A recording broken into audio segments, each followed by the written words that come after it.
अब क्या बताते हैं कि जो ज्ञान परमात्मा स्वयं आकर बताता है वो है मूल ज्ञान, तत्व ज्ञान। और उसको ना समझकर ये 88,000 ऋषि कहते शेष 88 ही ना गए और 2400 पर चौखे। 88,000 ऋषि माने जाते हैं सनातन धर्म के अनुसार, और 24 अवतार माने जाते हैं। 25वां अभी आना शेष है। तो ये बता रहे हैं कि आप बात करते हो अपनी इन साधनाओं से पार होने की, वो 88,000 ऋषि नहीं पहुंचे और ये 24 अवतार भी उस स्थान को प्राप्त नहीं कर सके। और 33 करोड़ देवता माने जाते हैं। कहते 3300 पर तलब है, कोई बकरा कोई बोक है। सुर नर मुनिजन 33 करोड़ी, बंदे सभी निरंजन डोरी। ये 33 करोड़ देवता ये सब काल की डोर से बंधे हुए हैं, इनको यथार्थ ज्ञान नहीं। अपनात्मा अब यहाँ एक बहुत बड़ा जो है बहुत बड़ी शंका पैदा हो जाती है भक्त को कि 88,000 ऋषि ऐसे महापुरुष कहलाते हैं और वो भी पार नहीं हुए। तो पुण्यात्माओं, ये कहने से नहीं प्रमाणों से सिद्ध होगा कि न तो ब्रह्मा विष्णु महेश को ज्ञान था और ऋषियों को तो होगा कहाँ, क्योंकि ब्रह्मा जी से ही ज्ञान प्राप्त है इनको।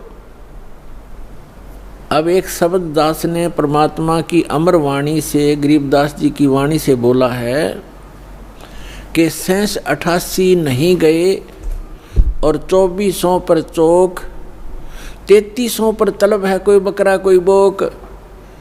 यानी 33 करोड़ देवता, 88,000 ऋषि, 24 अवतार जो अभी तक आ चुके हैं, ये मोक्ष प्राप्ति नहीं कर सके।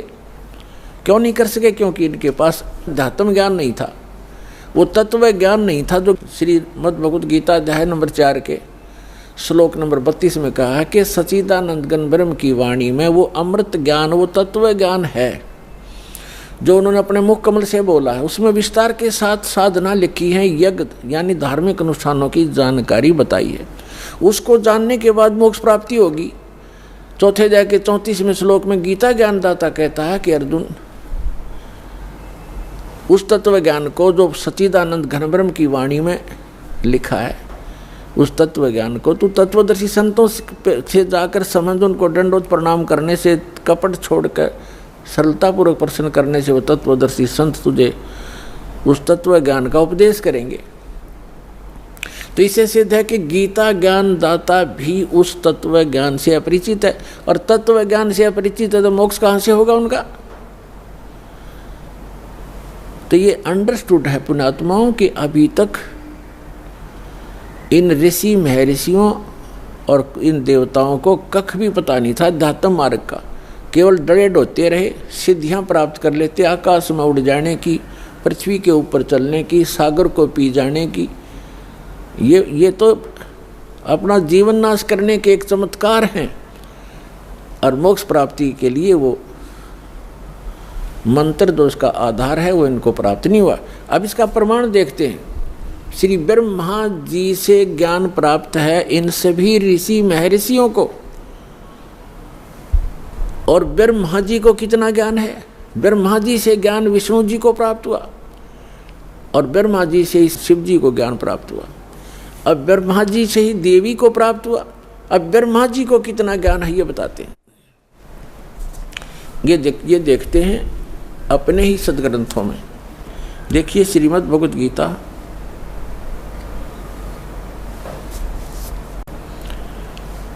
और ये सचित्र मोटा टाइप, ये यहाँ से प्रकाशित है। इसके कौन है संपादक? हनुमान प्रसाद पोदार चिमनलाल गोस्वामी, और ये गीता प्रेस गोरखपुर से प्रकाशित है।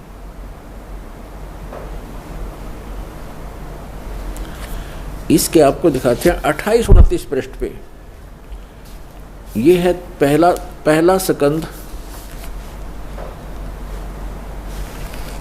संक्षिप्त देवी भागवत देवी पुराण, और 28 पृष्ठ पे यहाँ Vyas ji, writer of the all Purana and Veda, Narad ji ने कहा, महाभाग व्यास जी, तुम इस विषय में जो पूछ रहे हो ठीक यही प्रश्न मेरे पिताजी ने भगवान श्री हरि से किया था।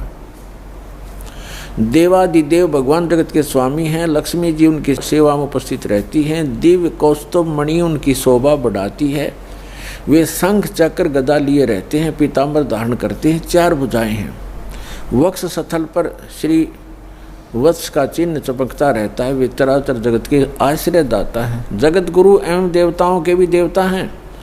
ऐसे जगत प्रभु भगवान श्री हरि यानी विष्णु जी महान तप कर रहे थे, उनकी समाधि लगी थी। यह देखकर मेरे पिता ब्रह्मा जी को बड़ा आश्चर्य हुआ। अतः उन्होंने उनसे जानने की इच्छा प्रकट की। ब्रह्मा जी ने पूछा, प्रभु आप देवताओं के अध्यक्ष, जगत के स्वामी, भूत भविष्य एवं वर्तमान के सभी जीवों के एकमात्र शासक हैं। भगवान फिर आप क्यों तपस्या कर रहे हैं और किस देवता के आराधना में ध्यान मग्न है? मुझे असीम आश्चर्य तो ये हो रहा है कि आप देवेश्वर एवं सारे संसार के शासक होते हुए भी समाधि लगाए बैठे हैं। ब्रह्मा जी के विनीत वचन सुनकर भगवान श्री हरि उनसे कहने लगे, ब्रह्मन सावधान होकर सुनो, मैं अपने मन का विचार व्यक्त करता हूँ। देवता, दानव और मानव सब यही जानते हैं कि तुम सृष्टि करते हो, मैं पालन करता हूँ और संकर संहार क्या करते हैं, किंतु फिर भी वेद के पारगामी पुरुष अपनी युक्ति से यह सिद्ध करते हैं कि रचने, पालने और संहार करने की यह योग्यता जो हमें मिली है, इसकी अधिष्ठात्री शक्ति देवी हैं। वे कहते हैं कि संसार की सृष्टि करने के लिए तुम में राजसी शक्ति का संचार हुआ है, मुझे सात्विक शक्ति मिली है और रुद्र में तामसी शक्ति का आविर्भाव हुआ है। उस शक्ति के अभाव से तुम इस संसार की सृष्टि नहीं कर सकते, मैं पालन करने में सफल नहीं हो सकता और रुद्र से भी संहार कार्य होना भी संभव नहीं। ब्रह्मा जी, हम सभी उस शक्ति के सहारे ही अपने कार्य में सदा सफल होते आए। सुवर्त प्रत्यक्ष और परोक्ष दोनों उदाहरण में तुम्हारे सामने रखता हूँ, सुनो। यह निश्चित है कि उस शक्ति के अधीन होकर ही मैं शेष नाग की सैया पर सोता हूँ और सृष्टि करने का अवसर आते ही जाग जाता हूँ। मैं सदा तप करने में लगा रहता हूँ, उस शक्ति के शासन से कभी मुक्त नहीं रह सकता। कभी अवसर मिला तो लक्ष्मी के साथ सुखपूर्वक समय बिताने का सौभाग्य प्राप्त होता है। मैं कभी तो दानों के साथ युद्ध करता हूँ, अखिल जगत को भय पहुँचाने वाले दैत्यों के विकराल शरीरों को शांत करना मेरा परम कर्तव्य हो जाता है। फिर यहाँ बताया है, मुझे सब प्रकार से शक्ति के यानी दुर्गा के अधीन होकर रहना पड़ता है। उन्हीं भगवती शक्ति का यानी दुर्गा जी का मैं निरंतर ध्यान किया करता हूँ, मैं उसी की भक्ति करता हूँ, साधना करता हूँ। ब्रह्मा जी, मेरी जानकारी में, मेरे स्पिरिचुअल नॉलेज में इन भगवती शक्ति से यानी दुर्गा जी से बढ़कर दूसरा कोई देवता नहीं, भगवान नहीं। अपने आत्मा श्री ब्रह्मा जी, श्री विष्णु जी, नारद और व्यास जी के ज्ञान के सतर का अपना पता लग गया कि ब्रह्मा जी तो श्री विष्णु जी को सर्वेश्वर, सब जगत का रचनहार, सब का पालनहार बता रहा है, और विष्णु जी कह रहे हैं मैं तो दुर्गा से ऊपर कोई भगवान नहीं मानता, दुर्गा ही सब कुछ है और मैं उससे ऊपर किसी भगवान से, किसी देव से परिचित नहीं हूँ, उससे ऊपर कोई शक्ति ही नहीं है। आ गया सत्र श्री विष्णु जी के ज्ञान का, और इन्हीं से ज्ञान प्राप्त अब श्री शंकर जी को। अपने आत्मा श्री देवी जी कैसा ज्ञान रखती हैं, उनके पास ले चलते हैं आपको। ये देखिएगा 562 पृष्ठ पर 7वां स्कंद इसी पवित्र पुराण का 7वां स्कंद, संक्षिप्त देवी भागवत 562 पृष्ठ पे। देवी का द्वारा हिमालय को ज्ञानोपदेश। देवी जी हिमालय राजा को ज्ञान बता रही है और ब्रह्म के विषय में जानकारी दे रही है, ब्रह्म स्वरूप का वर्णन।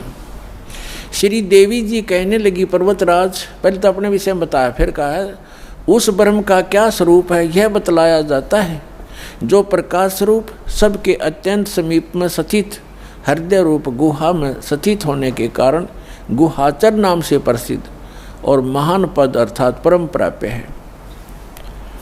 वह समस्त प्रजा के ज्ञान से परे है, अर्थात किसी की बुद्धि में आने वाला नहीं है, यह तुम जानो। जो परम प्रकाश रूप है, जो सूक्ष्म से भी अत्यंत सूक्ष्म है, जिसमें संपूर्ण लोक और उन लोकों में निवास करने वाले प्राणी स्थित हैं, वही ये अक्षर ब्रह्म है, वही सबके प्राण है, वही सबकी वाणी है और वही सबके मन है, वह यह परम सत्य और अमृत अविनाशी तत्व है। सौम्य उस वेदने योग्य लक्ष्य का तुम वेदन करो, मन लगाकर उसमें तन्मय हो जाओ।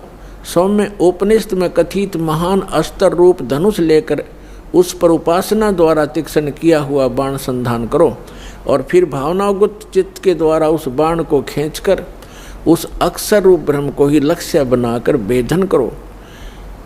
प्रणव यानी ओम तो धनुष है, जीवात्मा बाण है और ब्रह्म को उसका लक्ष्य कहा जाता है। अब श्री देवी कह रही है कि सब एक ओम नाम का जाप करो, ब्रह्म पाने का उद्देश्य रखो, दैट्स ऑल। जीवात्मा तो साधना करे और ओम का जाप करे, ब्रह्म प्राप्ति का उद्देश्य रखे। आगे देखो स्पष्ट किया है, लक्ष्य कहा जाता है।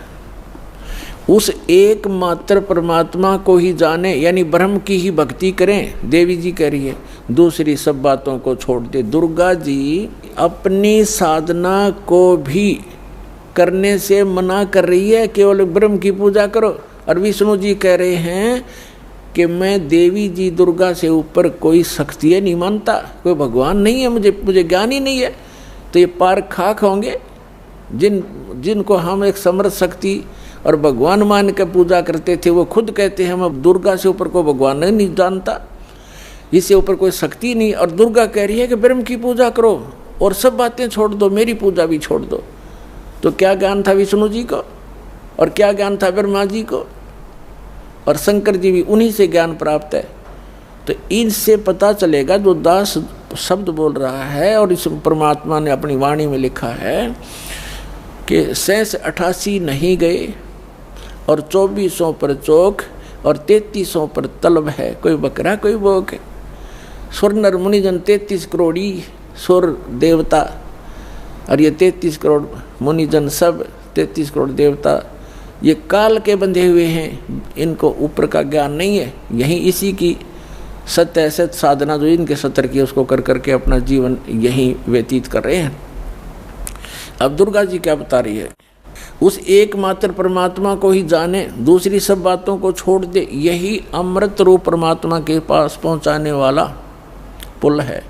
संसार समुद्र से पार होकर अमृत स्वरूप परमात्मा को प्राप्त कराने का यही सुलभ साधन है। जिस प्रकार रथ यहाँ आते हैं, इस आत्मा का ओम के जप के साथ ध्यान करो ब्रह्म का, और इससे अज्ञान में अंधकार से सर्वथा परे और संसार समुद्र से उस पार जो ब्रह्म है उसको पा जाओगे। ओम का जाप करो, ब्रह्म पाने का उद्देश्य रखो, उस ब्रह्म को पा जाओगे, तुम्हारा कल्याण हो। और वो कहाँ रहता ब्रह्म? यह सबका आत्मा ब्रह्म लोक रूप दिव्य आकाश में स्थित है।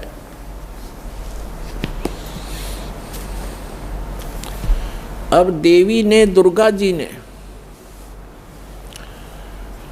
ये स्पष्ट कर दिया है कि मेरी भक्ति भी छोड़ दो, केवल एक ब्रह्म की पूजा करो, ओम नाम जाप, उसका नथिंग एल्स। और वो कहाँ रहता है? ब्रह्मलोक में। बस देवी जी ने जो साधना बताई है वो अपने से भी अन्य भगवान बताया है ब्रह्म, उसका केवल एक ओम मंत्र बताया है। ओम मंत्र के जाप से कहाँ जाएगा प्राणी? ब्रह्म लोक में चले जाओगे, तुम्हारा कल्याण हो। इतना कल्याण हो सकता है ओम से। अब गीता ज्ञान दाता ये ब्रह्म है। गीता अध्याय नंबर 8 के श्लोक नंबर 13 में गीता ज्ञान दाता कहता है ओम इति एकाक्षरम ब्रह्म व्यवहारण मामनुसमरण ये परियाति तजंदेहम सयाति परमाम गतिम। माम ब्रह्म, ये अनुवाद करता हूँ ना, थोड़ी गलती कर रखी है इसमें। मुझ ब्रह्म का केवल एक ओम मंत्र है। आपको दिखाते हैं श्रीमद् भगवद गीता, देखिएगा। ये जयदयाल गोविंद का इसके अनुवादक हैं और गीता प्रेस गुरुपुर से ये प्रकाशित है। गीता अध्याय नंबर 8 के श्लोक नंबर 13 में आपको दिखाते हैं। श्रीमद् भगवद गीता अध्याय 8 और श्लोक नंबर 13 में। इसमें हम संस्कृत भी पढ़ेंगे। ओम इति एकाक्षरम ब्रह्म व्यवहारण मामनुसमरण ये प्रियाति तजंदेहम सयाति परमाम गतिम। ये क्या कहता है? माम ब्रह्म, मुझ ब्रह्म का केवल एक ओम अक्षर है। ओम यह एक अक्षर है, नथिंग एल्स। उच्चारण करके सिमरण करता हुआ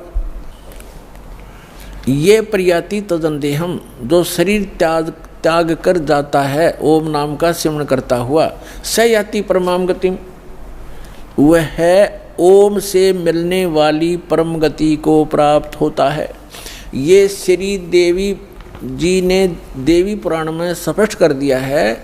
ओम नाम का जाप करने वाला ब्रह्म की साधना करता है, ब्रह्म को प्राप्त होता है, वो ब्रह्म लोक में रहता है।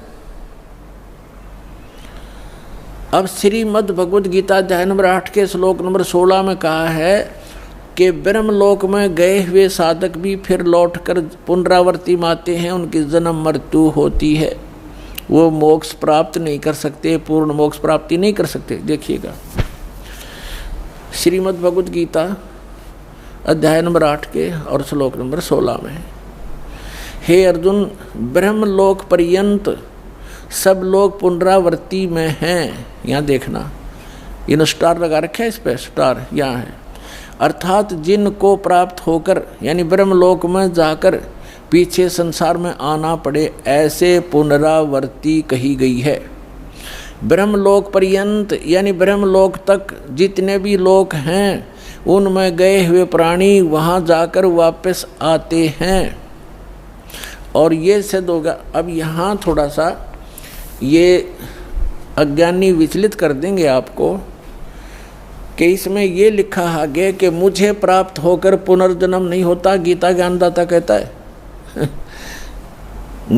यहाँ ये अनुवाद गलत किया इन्होंने, देखिएगा, क्योंकि ये कंसेप्ट क्लियर करना पड़ेगा। अब गीता अध्याय नंबर 8 का श्लोक 16 पढ़ रहे हैं हम। हे अर्जुन, ब्रह्मलोक पर्यंत सब लोग पुनरावर्ती में हैं। पुनरावर्ती माने वहाँ जिनको प्राप्त होकर पीछे संसार में आना पड़े, ऐसे लोग हैं ये। परंतु यहाँ लिखा, परंतु हे कुंती पुत्र, मुझको प्राप्त होकर पुनर्जन्म नहीं होता। अब यहाँ अनुवाद गलत किया है, विद्यते का अर्थ लिख दिया होता। विद्य माने एक, देखो विद्ध जो विद्यता माने है, विद धातु से बना है ये विद धातु। विद माने जानना होता है, न विदते माने जो ये नहीं जानते कि ब्रह्मलोक में गए हुए प्राणी भी पुनरावर्ती में होते हैं, वो मुझे प्राप्त होकर भी पुनर्जन्म को प्राप्त करते रहते हैं। अर्जुन, इसका अर्थ ये बनता है, इन्होंने गलत कर रखा है। इसका अर्थ ये बनता है जो ये नहीं जानते कि ब्रह्मलोक में गए हुए प्राणी भी पुनरावर्ती में हैं, वहाँ गए हुए भी उनका पुनर्जन्म होता ही है, तो वो मुझे प्राप्त होकर भी, मेरी साधना करके भी वो पुनरावर्ती में ही हैं, उनका पुनर्जन्म है। अर्जुन, जो ये नहीं जानते, ये देखो फिर आप समझ में आएगा आपका। ये लिखा है, आ ब्रह्म भुवनाथ लोका पुनरावर्ती ने अर्जुन। यह कहता है कि माम उपेते तू कौनते पुनर्जन्म, मुझे प्राप्त होकर पुनर्जन्म है। न विदते माने जो ये नहीं जानते कि आप ब्रह्म भुवनात् लोका पुनरावर्ती ने अर्जुन माम उपेते तु कुंते पुनर्जन्म, मुझे प्राप्त होकर तो अर्जुन पुनर्जन्म ही होता है। जो ये नहीं जानते, जो ये नहीं जानते कि मुझे प्राप्त होकर भी पुनर्जन्म होता है, क्योंकि मैं ब्रह्मलोक में रहता हूं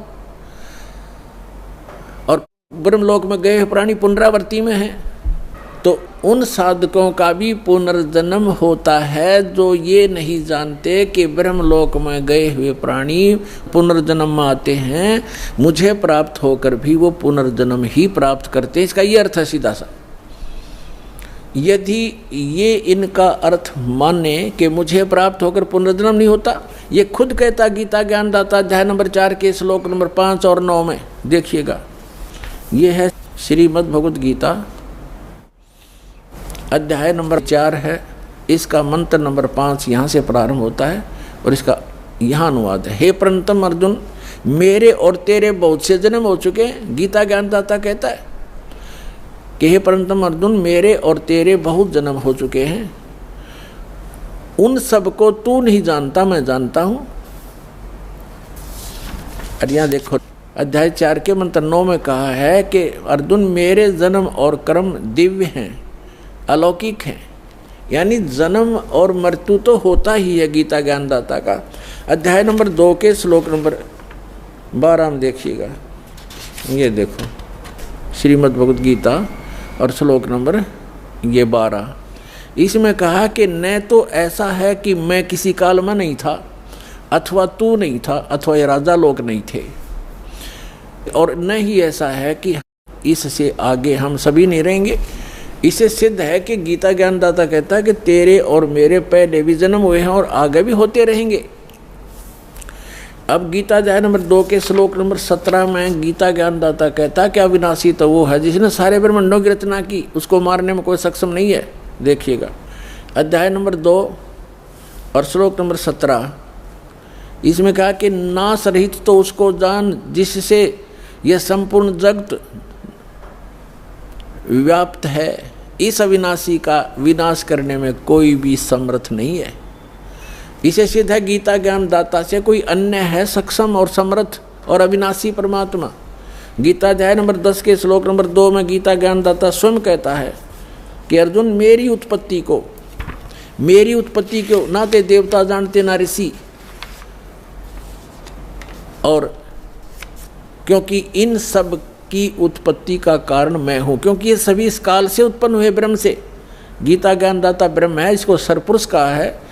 श्रीमद् भगवद गीता अध्याय नंबर 15 के श्लोक 16 और 17 में 3 पुरुष हैं, सरपुरुष और अक्षर पुरुष। सरपुरुष ये ब्रह्म है गीता ज्ञानदाता, जो श्री कृष्ण में प्रवेश करके बोल रहा है। ये केवल 21 ब्रह्मांड का प्रभु है, स्वामी है, मालिक है। और अक्षर पुरुष ये 7 संग ब्रह्मांड का स्वामी है, 7 संग ब्रह्मांड का, इतना ही वो मालिक है, स्वामी है, प्रभु है।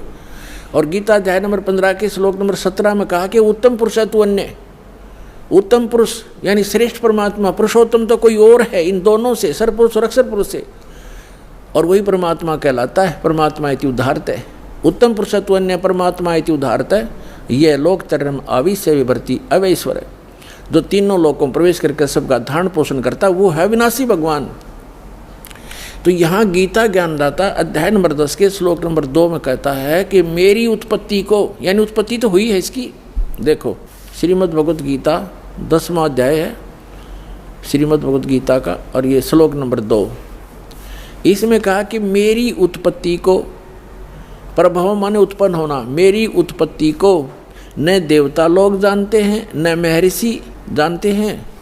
मेरी उत्पत्ति को न तो देवता लोग जानते हैं न महर्षि जानते हैं, क्योंकि मैं सब प्रकार से देवताओं का और महर्षियों का आदि कारण हूँ, यानी इनकी उत्पत्ति मेरे से हुई है। ये आप सृष्टि रचना जो दास ने बहुत बार सुनाई है, उससे आप आसानी से समझ सकते हैं। अब इससे सिद्ध हो गया कि गीता ज्ञानदाता ब्रह्म है और इसकी जन्म मृत्यु होती है। यदि श्रीमद् भगवद गीता अध्याय नंबर 8 के श्लोक नंबर 16 जो इन्होंने अनुवाद किया, अनुवादकर्ताओं ने ये अर्थ लगाएं कि मुझे प्राप्त होकर पुनर्जन्म नहीं होता अर्जुन, और फिर ये भी कह रहा है कि ब्रह्मलोक में गए हुए सब पुनरावृत्ति में है, वहाँ गए हुए सबका जन्म मृत्यु होता है। तो वो अर्थ गलत है। वास्तविकता ये है कि गीता ज्ञानदाता कहता है मैं ब्रह्म हूँ, मेरा ओम नाम है, और ओम नाम के जाप से जो मोक्ष होता है वही परम गति मेरे सतर की है। उसके विषय में श्री देवी जी ने स्पष्ट कर दिया है 7वें स्कंद में 562 पृष्ठ पे, सचित्र मोटा टाइप, गीता प्रेस गोरखपुर से प्रकाशित में। देवी हिमालय को कह रही है कि ओम नाम का जाप करो, ब्रह्म पाने का उद्देश्य रखो, इससे तुम्हारा कल्याण हो जाएगा और वहाँ चले जाओगे, उसको प्राप्त हो जाओगे। वो कहाँ रहता है? ब्रह्मलोक में रहता है। और यहाँ भी 8वें अध्याय के 13वें श्लोक में गीता ज्ञानदाता कहता है मुझ ब्रह्म का केवल एक ओम मंत्र है, नथिंग एल्स। और ओम नाम का जाप करके उससे मिलने वाली जो परम गति उसको प्राप्त होगे। 8वें अध्याय के 16वें श्लोक में लिखा है कि ब्रह्मलोक में गए हुए प्राणी भी पुनरावृत्ति में है, उनका जन्म मृत्यु होता है। इति सिद्धम। अब गीता ज्ञानदाता अपने भी जन्म मृत्यु बताता है, तो उसके साधक के भी जन्म मृत्यु सदा बने रहेंगे, और सदा जन्म मृत्यु बना रहेगा तो वो जीव सुखी नहीं हो सकता, उसको परम शांति नहीं हो सकती। इसलिए गीता ज्ञानदाता अपने से अन्य उस समर्थ और अविनाशी परमात्मा की शरण में जाने को कह रहा है। श्रीमद् भगवत गीता अध्याय नंबर 18 के श्लोक नंबर 62 में गीता ज्ञानदाता कहता है अर्जुन तू सर्वभाव से उस परमेश्वर की शरण में जा, यानी कोई अन्य है वो।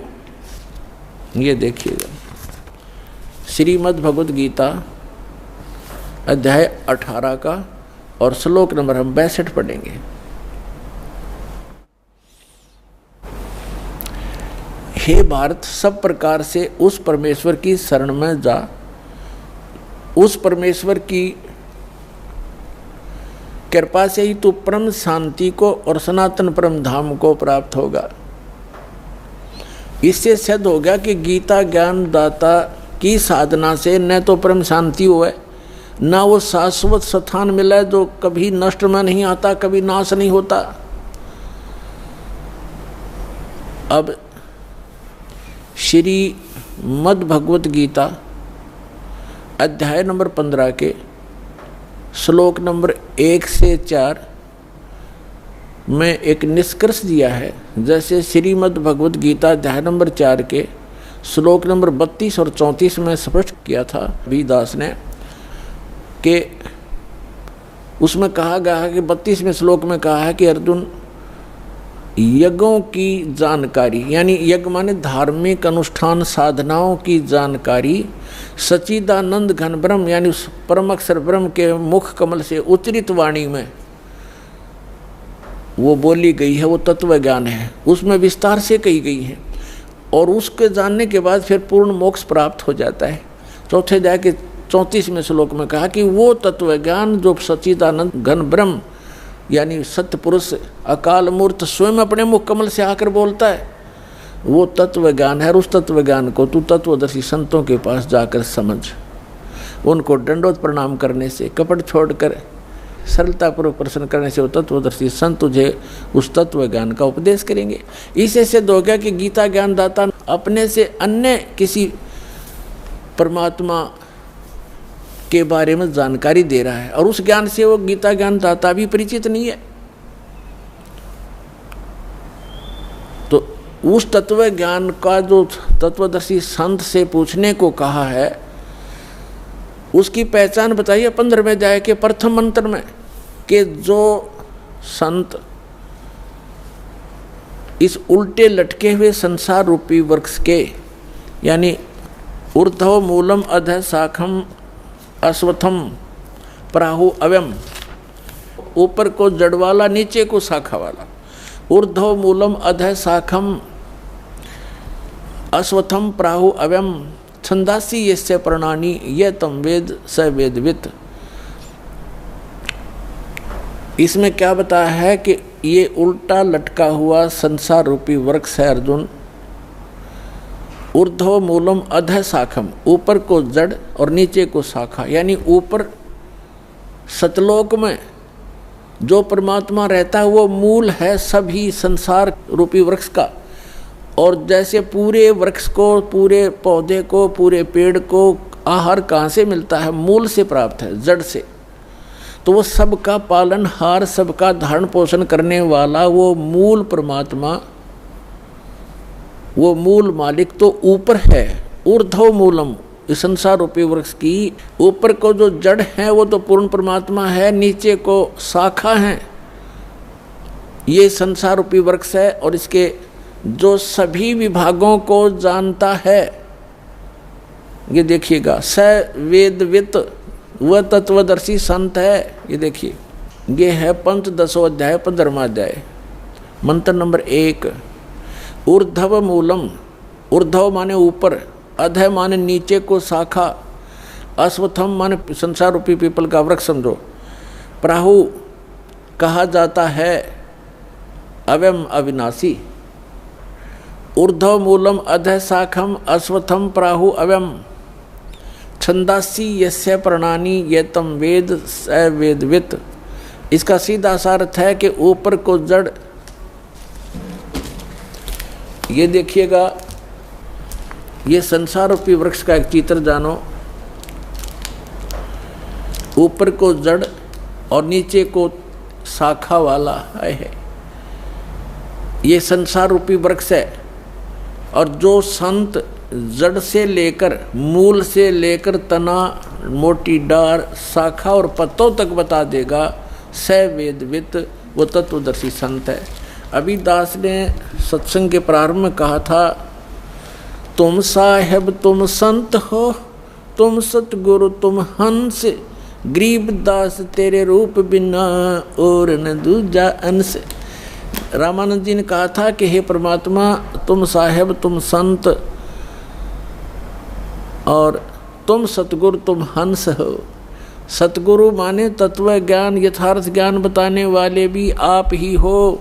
तो उस परमात्मा ने, सच्चिदानंद घन ब्रह्म ने अपनी अमृतवाणी में इन सभी सदग्रंथों का ज्ञान पहले ही बोल रखा है। सतगुरु के लक्षण कहूँ मधुरे बैन विनोद, 4 वेद 60 शास्त्र वो कहे 18 बोध। सतगुरु के लक्षण, सतगुरु की एक पहचान ये भी है कि सभी सदग्रंथों का ज्ञाता होता है वो। तो वो परमात्मा स्वयं ही थे। 600 वर्ष पहले कहा था, अक्षर पुरुष एक पेड़ है, सर पुरुष वाकी डारे, तीनों देवा शाखा हैं ये पात रूप संसार। खुद भगवान ने अपने द्वारा रची सृष्टि को आप ही बताया था कि अक्षर पुरुष एक पेड़ है। अभी दास ने बताया था गीता अध्याय नंबर 15 के श्लोक 16 और 17 में 3 पुरुष हैं, सर पुरुष, अक्षर पुरुष और परम अक्षर पुरुष। तो यहाँ परमात्मा ने अक्षर पुरुष से शुरू किया, क्योंकि जो मूल मालिक है वो परम अक्षर ब्रह्म है। वो तो जड़ है संसार रूपी वृक्ष की, वो गुप्त होता है। जड़ें हिडन होती हैं, पृथ्वी में छुपी रहती हैं और सब काम वहीं से हो रहा है। तो ऐसे वो परमात्मा तो प्रोक्ष है, गुप्त है। उसने, परमात्मा ने अपने को छोड़कर इस वाणी में अक्षर पुरुष, ज्योति निरंजन सर पुरुष और तीनों देवता, रजगुण ब्रह्मा, सतगुण विष्णु, तमगुण शिव जी और पत्तों की जानकारी इस वाणी में दिया है। क्या कहा है कबीर? अक्षर पुरुष एक पेड़ है। ये देखो, अक्षर पुरुष एक पेड़ है, सरपुरुष कहो इसको, निरंजन कहो, सरपुरुष वा की डार और तीनों देवा शाखा है पात रूप संसार। तो वो परमात्मा सतगुरु थे और खुद वो सत्ता ज्ञान देने के लिए आते ही आते हैं। ये वेद बताते हैं। अब उन्होंने क्या बताया है देखिएगा, परमात्मा ने यहाँ से स्टार्ट किया है, अपने को छुपा कर कहा है अक्षर पुरुष एक पेड़ है, जो जमीन से बाहर दिखाई देता है सारा वृक्ष कहलाता है। अक्षर पुरुष एक पेड़ है, ये तना, ये सर अक्षर पुरुष समझो, और सर पुरुष वा की डार, ये मोटी डार, और तीनों देवा शाखा हैं पाते रूप संसारे। अब यहाँ परमात्मा ने स्पष्ट कर दिया, अपने को छुपा दिया कि वो मूल मालिक तो है ही, वो दास भेज दिया ये बताने के लिए कि वो जड़ कौन है, वो परम अक्षर ब्रह्म है। ये देखिएगा इस चित्र के अंदर ही ये लिखा है स्पष्ट। ये देखो, ये मूल है, पूर्ण ब्रह्म कहो, परमेश्वर कहो, और ये है परम अक्षर ब्रह्म, ये परम अक्षर ब्रह्म है। ये जड़ जो हैं ये परम अक्षर ब्रह्म को समझो, ये मूल है उस संसार रूपी वृक्ष की। और वो है कौन, ये देखिएगा इधर, पूर्ण ब्रह्म कबीर साहेब, ये कबीर परमेश्वर परम अक्षर ब्रह्म है। ये है संसार रूपी वृक्ष की जड़। और ये अक्षर पुरुष एक पेड़ है, सरपुरुष वा की डार, और तीनों देवा शाखा है, ये पात्र। अब हम आते हैं श्रीमद् भगवद गीता के अध्याय नंबर 15 के श्लोक नंबर 1 पर।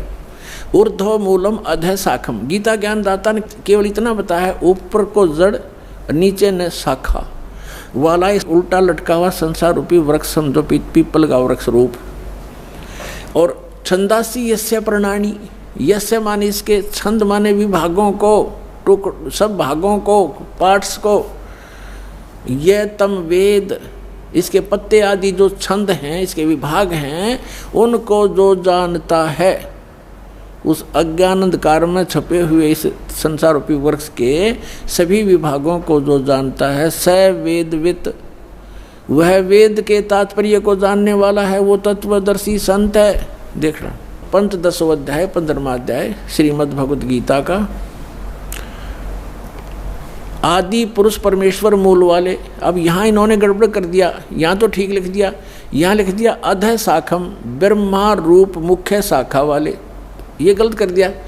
अधः माने नीचे शाखा वाले लिखना था। अब देखो ये 2 नंबर मंत्र है गीता का 15वें जाएगा, इसमें अधः 2 बार लिखा है अधः, और इसका अनुवाद इन्होंने किया यहाँ पर। देखो अधः माने नीचे और अधः माने नीचे, तो यहाँ शर्मा गई है, इनका ज्ञान तो था। और ऊर्ध्व माने ऊपर, ऊर्ध्व माने ऊपर, सर्वतर नहीं, ऊपर, ऊर्ध्व माने ऊपर, ऊर्ध्व में ऊपर, ऊपर जड़, और नीचे अधः माने नीचे। तो यहाँ प्रथम मंत्र में 15वें अध्याय का अब यहाँ लिखना था ऊर्ध्व मूलम, ऊपर को मूल वाला, वो आदि पुरुष परमेश्वर हो तो ठीक है, परम अक्षर ब्रह्म है, ऊपर मूल तो उसकी संसार रूपी वृक्ष की।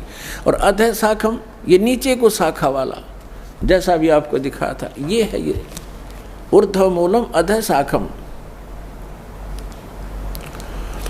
अब गीता ज्ञान दाता ने केवल इतना ज्ञान दिया है कि ऊपर न जड़ और नीचे को शाखा वाला, दैट्स ऑल। ये उल्टा लटका हुआ ये संसार रूपी वृक्ष जानो। अब इस और जो इसके सब विभाग बताएगा सवेदवित, वो तत्वदर्शी संत है। ये देखना पंचदशों अध्याय 15वां अध्याय का और मंत्र नंबर 1। ऊर्ध्व मूलम अधः शाखम अश्वत्थम प्राहु अव्यम छंदासी यस्य प्रणानी ये तम वेद सवेदवित। इसके पत्तों, प्रणानी माने पत्ते, आदि पुरुष परमेश्वर मूल वाले, यहाँ लिखना था नीचे शाखा वाले, ऊपर को जड़ वाला, नीचे शाखा वाला।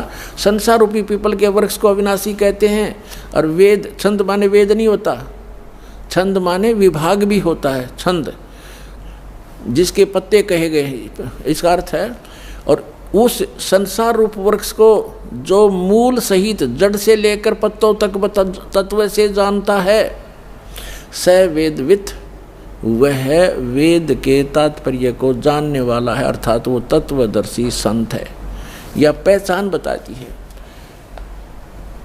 अब परमात्मा ने स्वयं आकर बताया है कि अक्षर पुरुष एक पेड़ है, सरपुरुष वा की डार, और तीनों देवा शाखा ये पात्र रूप संसार। वो मूल कौन है? वो खुद मालिक जो रचने वाला है। तो ये तत्वदर्शी संत अब ये दास है इस पृथ्वी पर, और सब सदग्रंथों से प्रमाणित है कि ये लक्षण होते हैं संत के।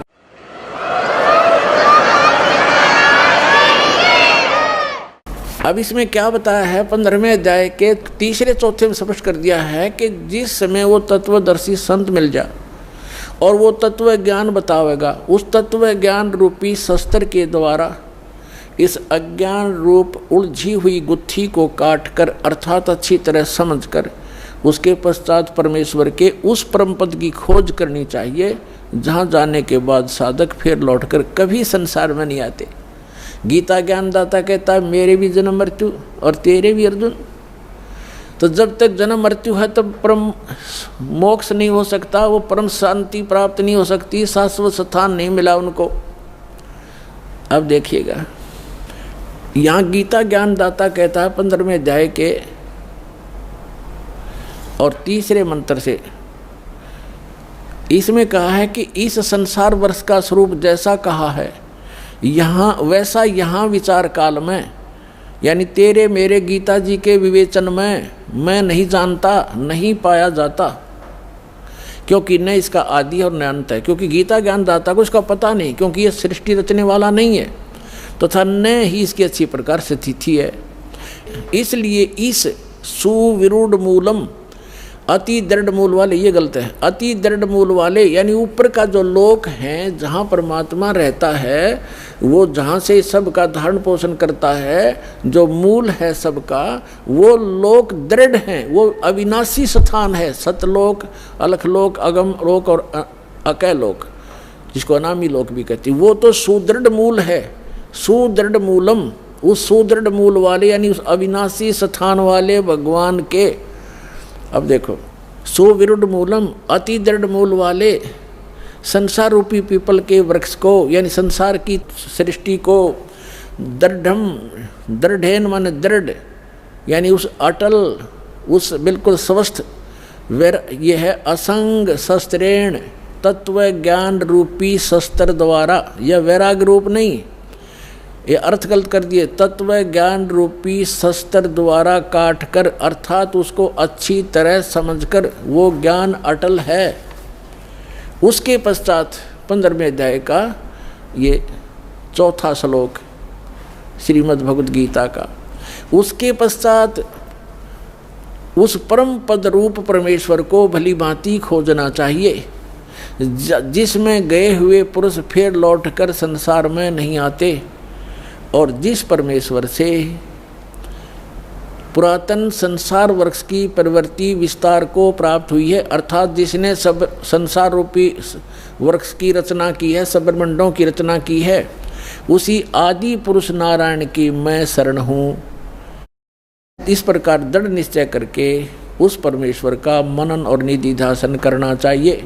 इससे सिद्ध हो गया कि गीता ज्ञान दाता भी अपने से अन्य किसी परम शक्ति और ऑल कंट्रोलर, सबके उत्पादक, सर्वोत्पादक परमात्मा की भक्ति करने को ही कह रहा है, अपनी भी नहीं कह रहा। पुण्यात्माओं,